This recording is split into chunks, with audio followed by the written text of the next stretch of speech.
mission here in Cameroon. Greetings to you, dear TV friend of Divine Mercy Radio Television. You're welcome to this special program where I'm going to take you on a ride where we get to discover the NUNCIO. We get to know who is the Apostolic Nuncio to Cameroon and Equatorial Guinea. We also get to understand what is his mission and what has been his experience so far with the Church of Cameroon.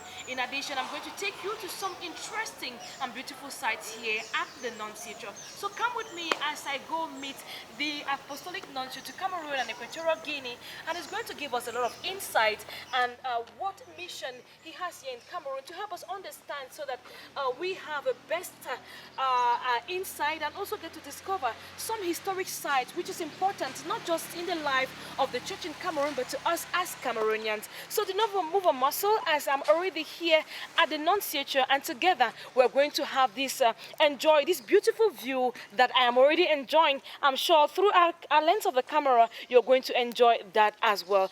Greetings to you, Your Excellency. Good morning and welcome. Thank you for your visit to the Apostolic Nuncio in Cameroon.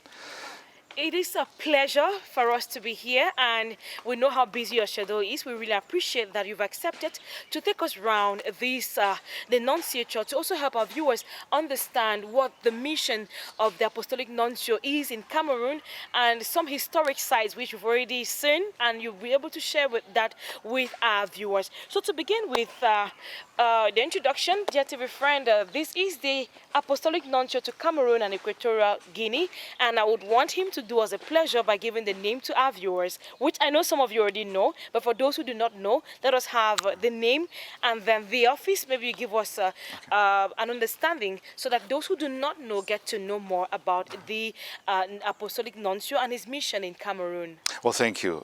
Thank you very, very much for this wonderful welcome and this visit to the Apostolic Nuncio.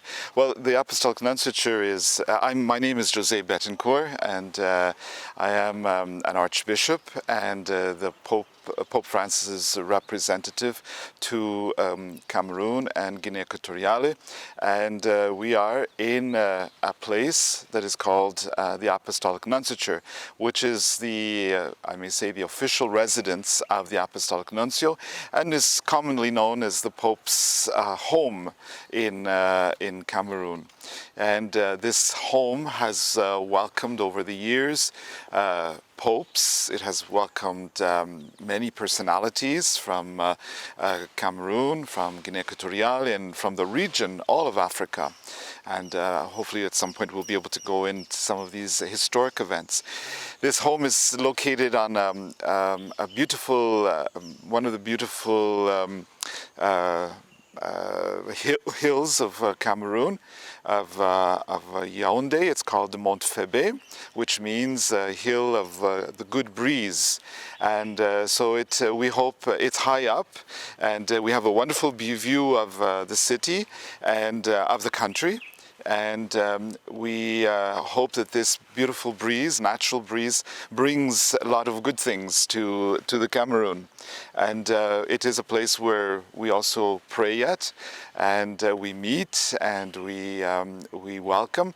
Yesterday we just had some 60 people that came here, all bishops of Cameroon. We welcomed them here, and we're just setting up for other meetings the next few days. So you're visiting us in a very normal day in the life of the Apostolic Nuncio, the Pope's home in Cameroon. So welcome. Thank you very much, Your Excellency, for that information.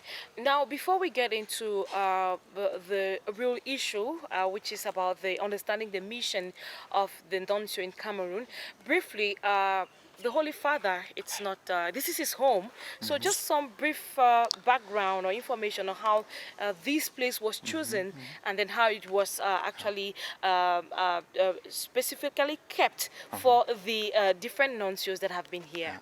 Well, this residence has been around for some 60 years, basically during the independence of the Cameroon in the 60s. With the establishing of diplomatic relations, as you know, the Holy See, the Vatican, has relations with 185 nations, and there are 85 ambassadors that are resident just to the Vatican, to the Holy See, to the Pope, of which one of them is also the ambassador of the Cameroon. His Excellency Antoine Zonga. And so there's this exchange of ambassadors, and the Pope's ambassadors are always called apostolic nuncios. And so they are, in effect, ambassadors like any other ambassador. In fact, in the Vienna Convention of 1961, Article 14, it specifically speaks about apostolic nuncios. So it's a codified presence in international law. And so this place here, with the establishment of diplomatic relations, Archbishop Zoa, the first Archbishop of Yaounde, searched for a place that would be worthy of a residence for the Pope, and picked this location, which is a beautiful, beautiful location. And so over the years, it's developed. It sits on about 18,000 meters square of land with beautiful trees, and here we have different monuments that commemorate different events that happened in the history of the Cameroon. In fact, it's a historical residence that incarnates a little bit the history of Cameroon, and certainly the history between the Church and the Cameroon. So it is a fascinating place to visit. It's got so many different aspects to it, and we hope you enjoy this visit. Definitely, it is our pleasure. Now, Your Excellency, we have time to get to visit this historic site which you want to share with us. So, can we have to know what are the specific functions, for those who do not know, what are the specific functions of the Apostolic Nuncio?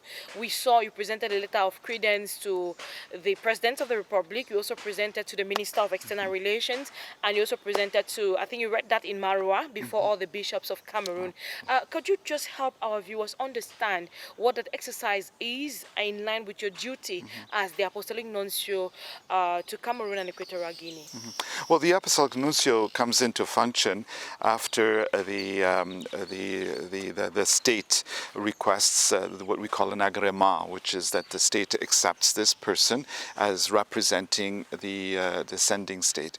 And so once the agrément is, the state, the Holy See represented a candidate, in this case it was myself, and with a curriculum vitae and exactly who I was. And once Cameroon accepted and gave this agrément, which is actually a French word for I agree to accept him, then the nuncio arrives just like any other ambassador and presents his copies of the letters of credence, in waiting until he has an appointment with the head of state to present the letters of credence to the head of state. And so that is really the first thing. So while he's an archbishop and he's an ecclesiastic and everything else, he still can only function after he has presented the letters from the Pope to the head of state, and only after that he is actually free to go and meet the church and the people, the faithful, and the institutions in general. And so once that happens, you can say that the diplomat has a certain function. He's habilitated to work in a certain way, just like a professor in a university who's got a doctorate and can teach, is habilitated to teach, or a military chaplain is habilitated to work in a certain way, and in so many different areas of life. Also in the diplomatic world, we have to respect and be on the same level as the other diplomats. In fact, I could also say that perhaps a lot of the diplomatic practices originated with the Church. If we go back to the Acts of the Apostles, St. Peter, the Apostle from Rome, sends a representative to the Council of Rome, of Jerusalem. So, I mean, there are examples of this that we find throughout the history of the Church, and it was the representatives of the Pope, the legates, that when they arrived, they had two letters. One that was given to the head of state or the civil authority, and the other one to the ecclesiastic authority.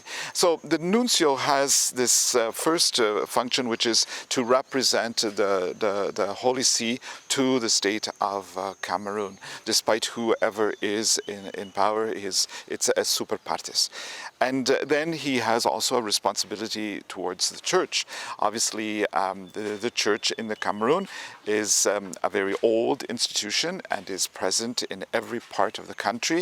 It has institutions in healthcare and in education and social outreach. And so we're here to support this social work, which is grounded in are inspired from the Gospels.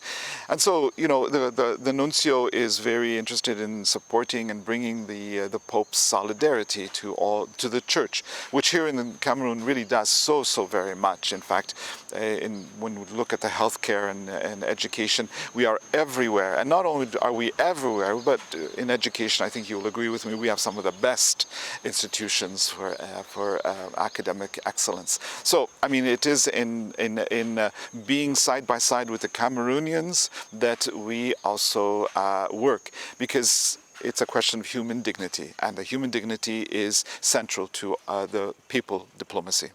Thank you very much, Your Excellency. I think we would now have probably I promised you were going to take us round. While we actually perhaps we could just point that we have a statue here of Saint John Paul II, and it is in commemoration of his visit. But we have a monument here, which is also very nice and worthy of visiting. Okay, definitely. While we're actually going to the monument, we would just want you to share with us. We've seen you've explained to us already what's the mission of the Apostolic Nuncio. We're also amazed to see pictures of you going to some different dioceses in Cameroon. So far, for the time being you're here, what is your experience like in the Church of Cameroon? Well, I arrived in this November the 2nd of 2023. Here we are at the beginning of the year, and I've had the chance to visit. My first visit was Bamenda. I was in Mamfe as well, and Marwa, and I spent about a week in Yokaduma.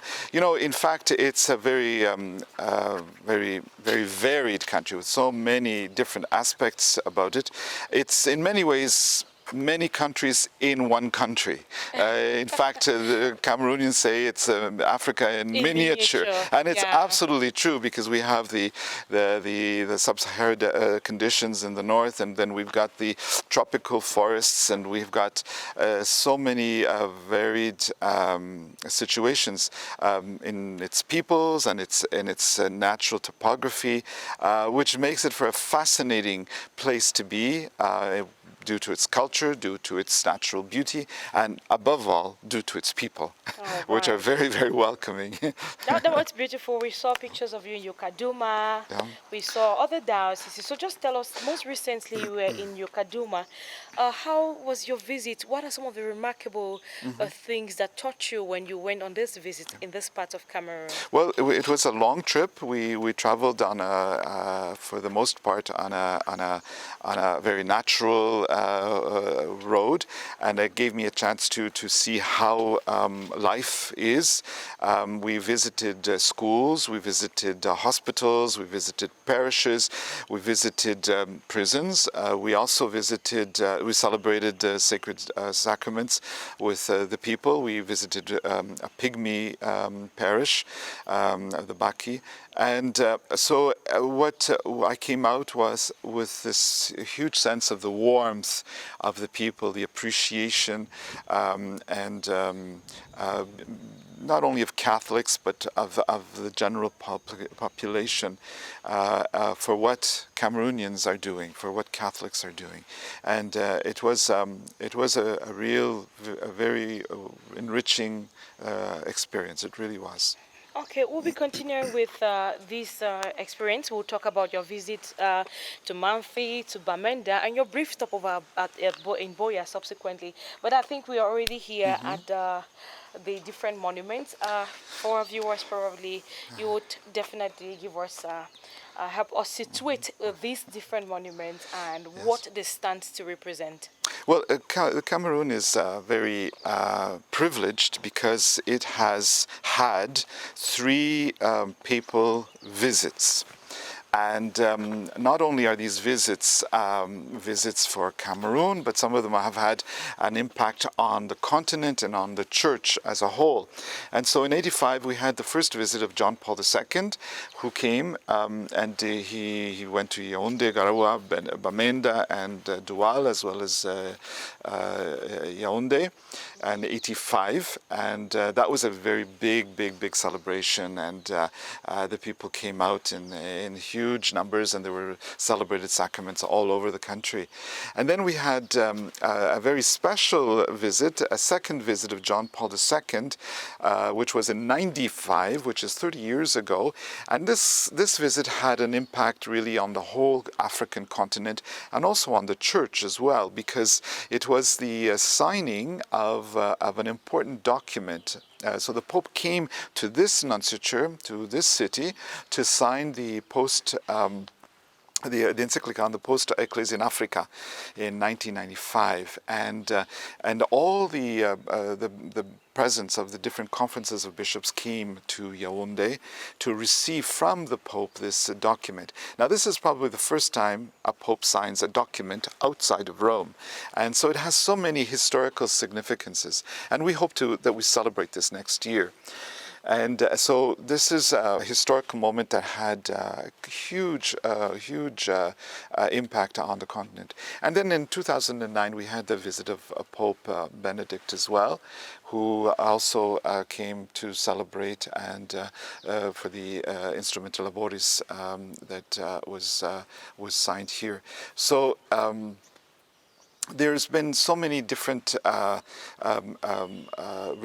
situations and events of the church and Cameroon, and which give it a very special status on the world stage. That it's a real privilege to work here and to serve here. And so we have this commemoration here, which was put up by my predecessors and continues to this day. All right, it's quite beautiful to have this event immortalized with this different monuments. Actually, it makes us relieve or always have with us. Could we say it keeps with us the spirit and the blessings which the different papal visits brought to the people of the church in Cameroon? Thank you very much, Your Excellency. I think while we're going on to discover the other places, we still go back to your visits, your different pastoral visits in the church, where you've been already. You've had a beautiful experience in the church in Yokaduma, and then you also had a visit in the North-West region, where you went for the 50th anniversary of the St. Thomas Aquinas Major Seminary. You also had the opportunity to commune with the people of God in that part of the country. So tell us, how was your experience within this the Ecclesiastical Province of Bamenda, beginning from the Archdiocese of Bamenda? Well, the visit to Bamenda was memorable. It was my first visit outside of Yaounde, and we had such a rich experiences of visiting different aspects of the region and meeting the different people, and certainly the visit and celebration of the 50th anniversary of St. Thomas Aquinas was a highlight. I met so many priests and bishops and so many alumni, and the enthusiasm and the grandeur of the celebration was very much in display. It certainly remains in my memory and in my cherished souvenirs of being here in Cameroon. I always remember the music and the energy, and which is so characteristic of Cameroon. Okay, and then you recently also went to Mamfe within the occasion, Diocese of Mamfe, within the context of their 25th anniversary. You actually, I think you saw another culture, you met another people. So how was the experience? And then you had a brief stopover in the Diocese of Boya. So how was the experience with Mamfe and Boya as well? Well, in fact, they are very different and with different experiences. Mamfe was a beautiful celebration. I met everyone from the traditional traditional leaders to the authorities to the church, and we celebrated in a very grand way this 25th anniversary of the establishment of the Diocese of Mamfe. We had a particular very cherished souvenir was when the heads of the traditional chiefs presented me with the honors of being one of them, and that was a huge honor which I display in as we enter the nunciature in a very prominent and very honored place, and then just the general atmosphere and joy and enthusiasm in the evangelization and in the institutions, be it the schools and the healthcare institutions, was very edifying. So we wish Mamfe another many more centuries of profitable ministry. And then in Boye, I was also very happy to go and to meet with, it was more brief, but I met with many, and I visited the cathedral, which is almost being completed, and visited with other institutions that are being completed to welcome the bishops, which will be meeting there in January of next year. And so it's well on its way, and we see there's a lot of very good things that are being done in Boye, and so I look forward to being there in January as well. It will be a pleasure to have you there in January as well. Dear TV friend, if you're just tuning in, you are still on to DMRTV, and this is a special program here. We are presently at the NUNCIO here in Yaounde. We took it upon ourselves to take you through the NUNCIO for you to understand what is the mission of the Apostolic Nuncio to Cameroon and Equatorial Guinea, and also share with you some historic sites and also some historic figures which we have here that is not only important to the people of Cameroon, but it's important in the life of the church in Cameroon and the relationship they have with the Holy See. So do not move a muscle as we continue this beautiful interview. Your Excellency? Go inside?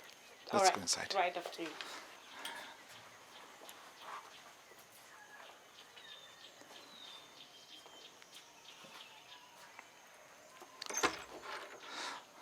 Merci, merci. Come.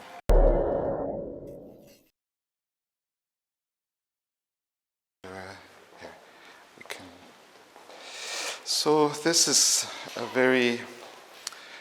very important place in the nunciature. It's our chapel.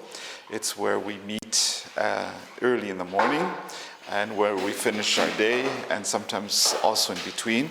It's where we celebrate the sacred mysteries, the Eucharist. It's where we have adoration as well. And so the chapel is, we have some icons from the Eastern tradition. We have some statues from the Western tradition. And we have our liturgies are animated with Cameroonian music as well as with Latin music. And so we usually pray 1 week in English and 1 week in French, and we even pray in Spanish. So we incarnate in many ways in our prayer. We bring in the reality of our experiences in this region. And this is a chapel that the popes have prayed in, cardinals, bishops, ministers. We have celebrated certain important events in people's lives here, and so it is a very special place. All right. It is worthy of notice that it's where you begin and end your day here with the different people who are actually working with you here at the NUNCIO. And we also have a lot of other symbols here, Yes. representing or maybe giving us back a reminder, or representing or bringing to us back, reliving the passion and the life of Jesus Christ. So this is a chapel, as you see, beautifully made, and you also make use of the music of the indigenous. So here in the NUNCIO, is it just the Apostolic Nuncio who is there, or we have other collaborators who are here present? Yes, that's a very good question. The nuncio is here as the apostolic nuncio, a diplomat, and an archbishop. And then we also have a collaborator, which is a diplomat, a priest, which right now is an Italian by the name of Monsignor Vincenzo Marinelli. So we always have two diplomats stationed, and then we have local collaborators. We have the Sisters of St. Francis, which are from Southwest.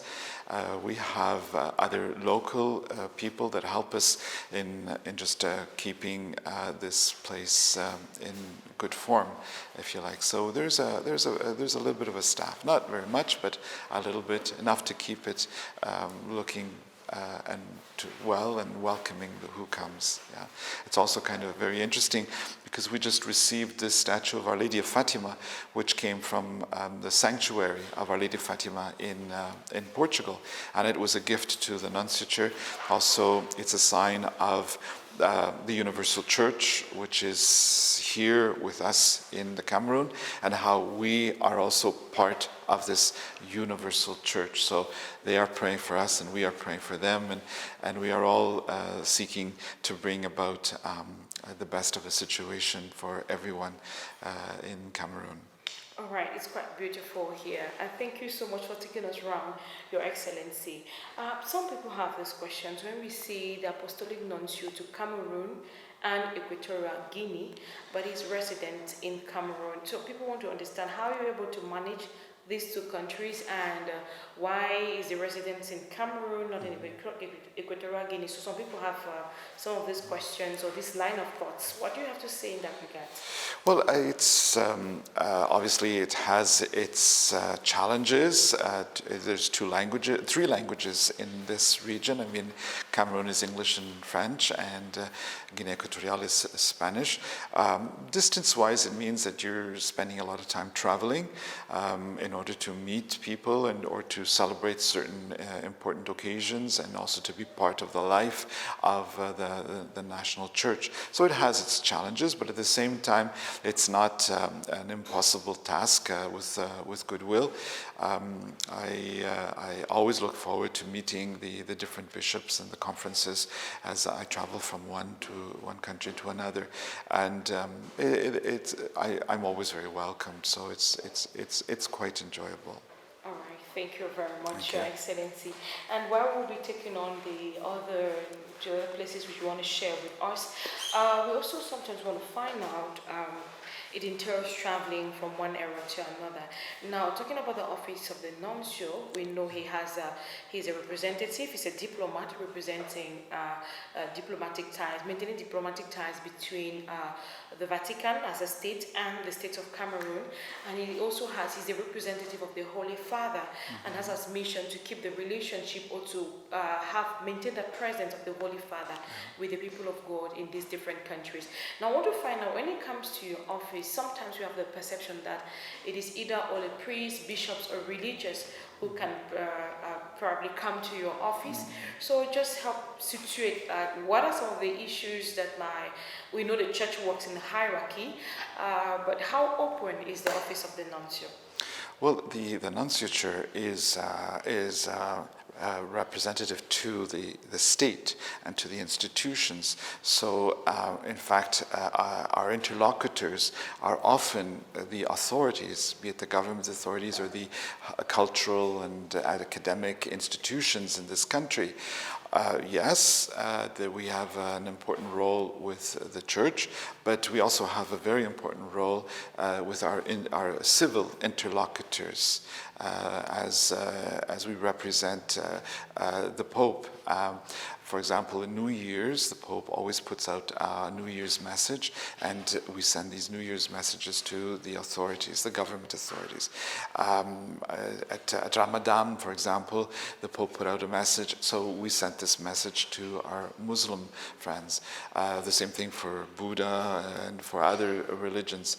So we are, if you like, habilitated with a certain possibility of being the interlocutors of the Church of Rome with the state here.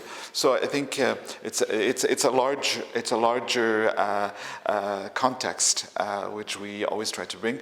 Of course, the Church also works within a framework of millennium, a long range and a wide perspective, and how we all work and fit into this larger context.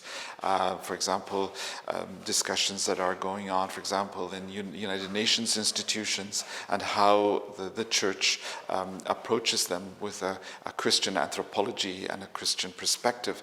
These are all aspects that we bring to the local churches, and we also bring the local church's voice to the international arena. So it has a very large perspective in that way.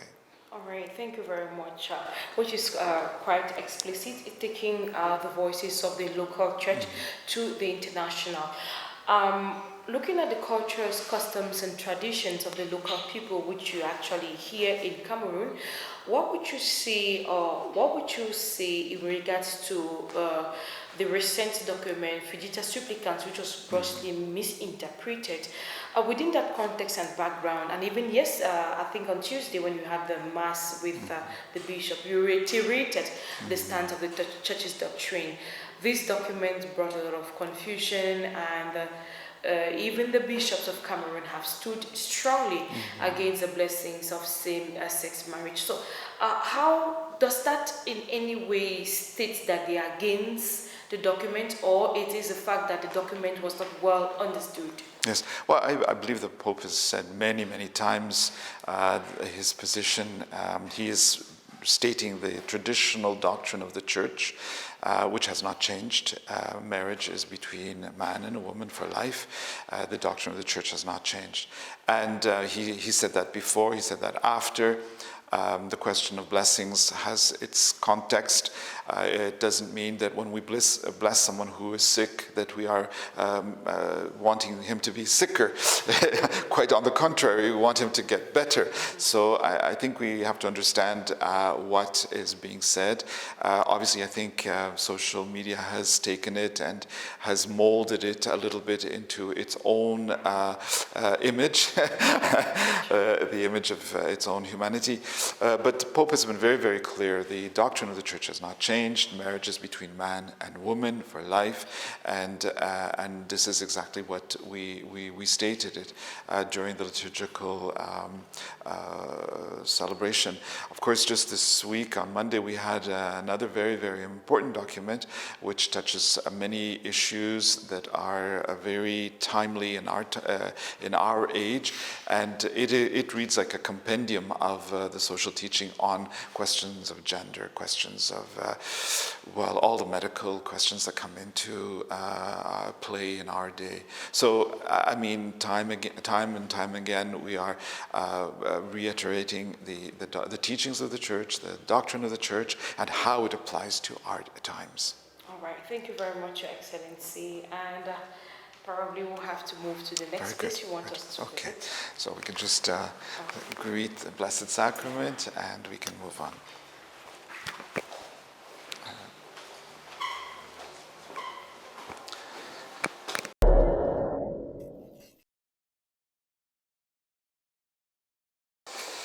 Here at the entrance we have some very important objects which speak of this relationship between the people of Cameroon and the Apostolic Nunciature. And so here we have some of the honors that have been bestowed on the Nuncio since he's been here, and they are kept here in a place of pride, of honor. And I should just say that this painting that comes from the Vatican Museums also commemorates the crowning of a king. So it all comes together in a place of honor. And so we keep them displayed here with great pride. Okay, that's beautiful. Yeah.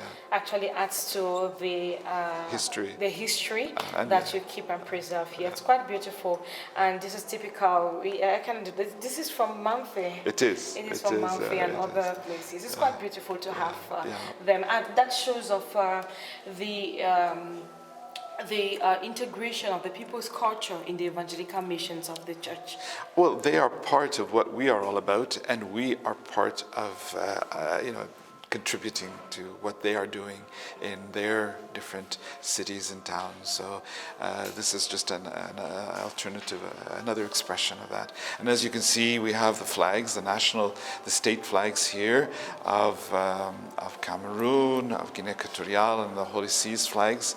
And so it's an official residence that welcomes the visitor. So it takes on this particularity. There's a series of rooms. We've got a slideshow of the church in the Cameroon and the bishops and the faithful and everything that they have been doing in the last few months. We have two portraits of two popes who are saints, Pope John the 23rd in the far right, and then Pope Paul VI, which has also been canonized. And so we hope that we represent, it's a representation of them, diplomatic. Now, this is a very normal day in the life of the nunciature. We're just taking down the setup from one event and getting ready for another event. Maybe we can sit here. Okay, definitely. Please. Thank you. So we are in the middle of the Vatican Gardens. This building it's in the middle of it. We have in one end we have the Way of the Cross, and another end we've got other statues of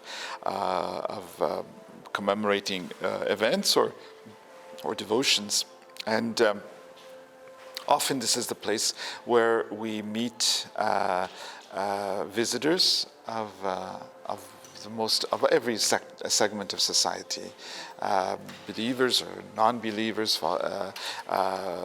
This is where we meet them, and we have it's a forum for coming together. It's a place for creating bridges.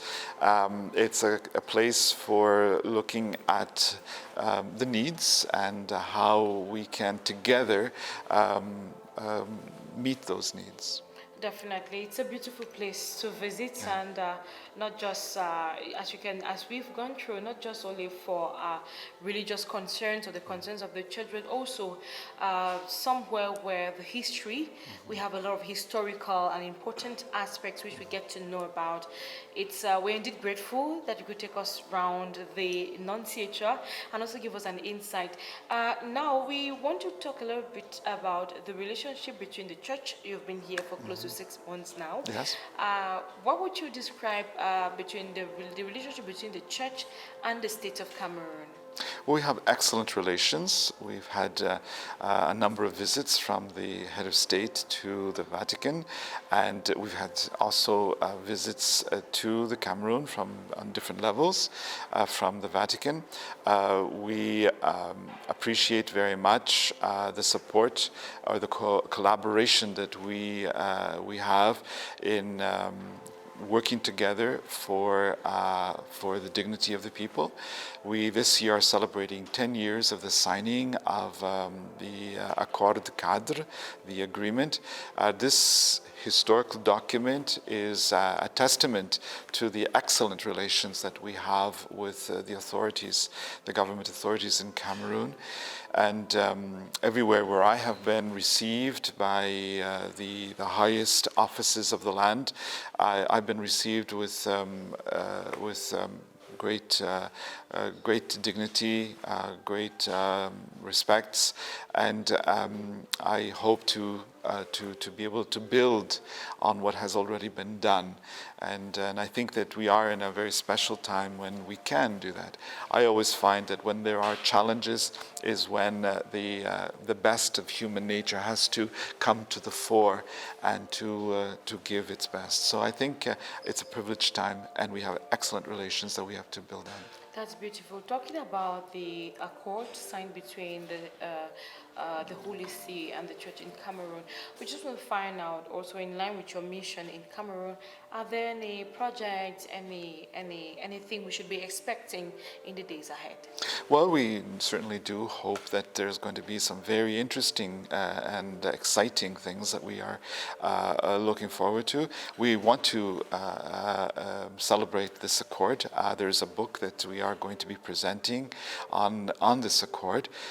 We are hoping to exchange some visits as well to celebrate this accord, be it here in Cameroon, perhaps even in the Vatican. So there is many things that are in the works for this year, and we hope to be able to welcome various segments of society on this to celebrate this accord.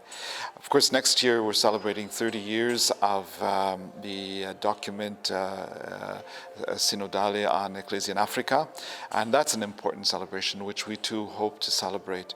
And we hope to have some visitors that come for that, perhaps some high-ranking prelates. Perhaps maybe we'll have somebody from the Cameroon that will be in the Vatican. And then 2026 we celebrate 60 years of diplomatic relations, and that too is something that needs to be celebrated. What we want to put in the fore is that the church here does so much. It is very large, it is very active, it is very enthusiastic, it is present where the needs are, be it in healthcare, education, social outreach, be it in the daily lives of the people. Sometimes it's not necessarily evident in the daily lives, but when you put it all together, you realize that it is a unique institution, which is probably one of the largest and most available to the nation. It is the Catholic Church. Thank you very much for this beautiful insight, Your Excellency. Before we take leave of you, we want to sincerely extend our gratitude to you to have this discussion with us and also take us around the Nunciature. We want to say on behalf of the management and staff of DMRTV, we say thank you very much for your time, and also what message to our viewers and the entire people of Cameroon whom you actually here with them for the time that you will be here to bring the presence and the blessings of the Pope to them through your office. So what message do you have for them before we take leave? Well, I would like to start by saying thank you to the Divine Mercy and all their staff, which I watch and I follow very closely. And I'd like to thank you for the work that you do in bringing the good message to the people. And to our Catholics and to all of goodwill in Cameroon, the house is there as a service, and we are here embracing this service with our hearts and our minds. I feel myself a brother amongst brothers and sisters, and we hope that these coming celebrations in some way will also touch many of you, and that you will be able to be part of them. And I hope that in my future travels I'll be able to meet each and every one of you, perhaps embrace and be able to exchange a word of a fraternal word. And I bring obviously the blessings of Pope Francis to each and every one of you. Thank you very much. Thank you very much, Your Excellency. Dear TV friend, it is on this note that we draw the curtains of this special program, which we took you through the Nunciature. And I hope now you have an understanding where the Nunciature is, what is the mission of the Apostolic Nuncio to Cameroon and Equatorial Guinea, and also a lot of experience he shared with us, his experience with the Christian population of Cameroon and the states of Cameroon. So do stay tuned to DMRTV as we bring up to you more interesting programs. Thank you for watching this special program.